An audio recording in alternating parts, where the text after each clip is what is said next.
మా నాన్నగారికి మందులు అయిపోయాయి, కొంచెం సీరియస్గా ఉంది. మీకు మెడిసిన్ పేపర్ వాట్సాప్ పెడుతున్నాను, ప్లీజ్ కొంచెం అర్జెంట్గా తీసుకురారా please. Okay bye. Hello hello hello hello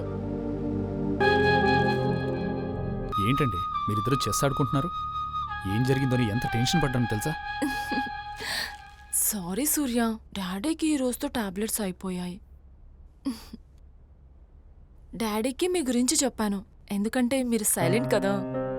అదే శివ అయితే వచ్చిన దగ్గర నుంచి వెళ్లే వరకు లొల్లడా వాగుతూనే ఉంటాడు, అందుకే మిమ్మల్ని పిలిచాను. నువ్వు మీరా ఇంటికి వెళ్ళావా? అవునరా, వెళ్ళాను. వాళ్ళ నాన్నకేదో టాబ్లెట్ కావాలంటే తీసుకెళ్ళాను. మరి నాకు ఆ విషయం చెప్పాలి కదరా, నాకు చెప్తే నేను వెళ్ళేవాడినిగా. రే శివ, ఇప్పుడు ఏమైందిరా? నేను అమ్మాయిని ప్రేమిస్తున్నాను తెలుసు కదరా, తెలుసు కూడా ఎందుకు వెళ్ళావు? ఏదైనా చెప్తే డైరెక్ట్గా చెప్పు. ఎవడి మీదరా నీ కోపం?